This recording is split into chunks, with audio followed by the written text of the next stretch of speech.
One, two, three, come on. Come on, come on. Come on,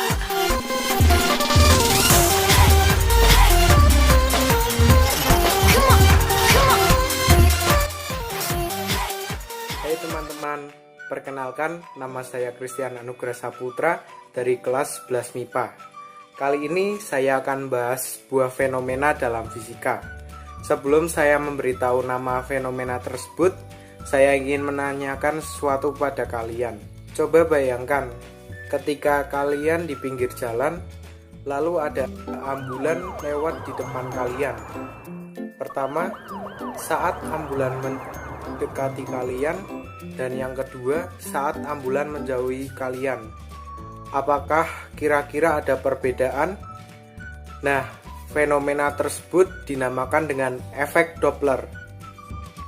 Doppler merupakan salah satu pelajar dari Institut Politeknik Wiener yang ada di Austria.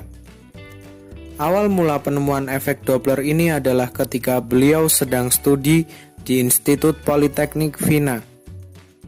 Saat itu beliau sedang berada di pinggir jalan, lalu kemudian ada sebuah rombongan marching band lewat di depannya dengan menggunakan salah satu bus.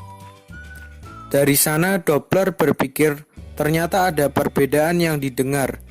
Ada perbedaan bunyi yang didengar ketika benda tersebut.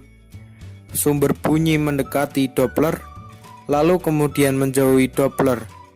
Dari sana Doppler kemudian berpikir, ada apakah gerangan? Ternyata dari sana Doppler melakukan percobaan dan terus mencoba. Akhirnya beliau menemukan sebuah konsep yang dinamakan dengan efek Doppler. Efek Doppler ini merupakan penurunan matematis atau pengubah dari yang asalnya. Fenomena seperti itu menjadi sebuah konsep matematika. Akhirnya, setelah berpuluh-puluh tahun, Doppler berhasil mengemukakan sebuah teori matematis dari efek Doppler tersebut. Dan suatu ketika, tepatnya pada tanggal 25 Mei tahun 1842, Doppler mengemukakan penemuannya yang disebut dengan efek Doppler pada sebuah forum ilmuwan besar yang dinamakan dengan Bohemian Society of Science. Pertemuan tersebut Doppler mengumumkan bahwasanya pada efek Doppler atau fenomena tersebut ada beberapa hubungan antara beberapa masalah fisika.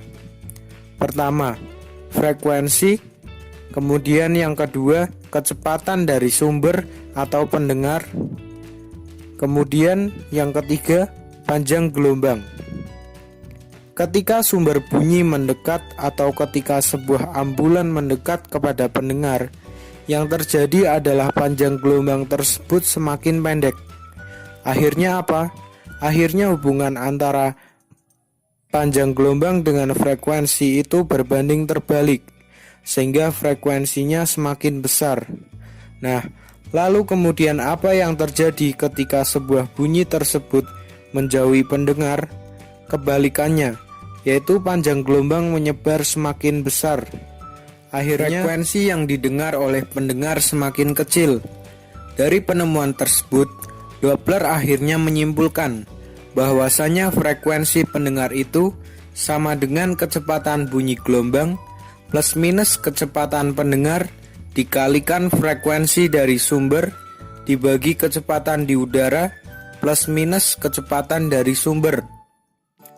Persamaan tersebutlah yang kita sebut dengan efek Doppler.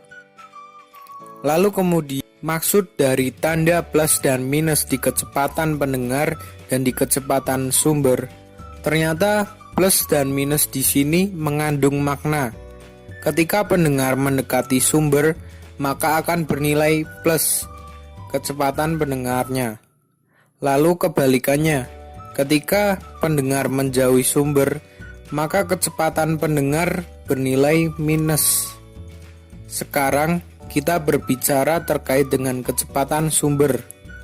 Ketika kecepatan sumber atau sumber bergerak kepada pendengar, maka kecepatan sumber bernilai minus. Begitupun sebaliknya, ketika kecepatan sumber bergerak menjauhi pendengar, maka kecepatan sumber bernilai plus. Itulah yang disebut dengan kesepakatan plus minus pada efek Doppler.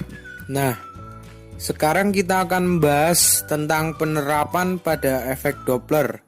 Salah satu di antaranya pada X-ray. X-ray digunakan untuk mengetahui kondisi janin yang ada pada ibu kandungnya. Lalu kemudian yang kedua, efek Doppler juga sering digunakan untuk mengetahui seberapa jauh jarak bintang yang di angkasa dengan menggunakan dan menganalisis gelombang elektromagnetik atau cahaya yang dikeluarkan atau dipantulkan oleh bintang tersebut. Nah, sekarang sudah pada tahu kan apa itu efek Doppler? Terima kasih sudah menonton video ini, semoga bermanfaat bagi pengetahuan kalian.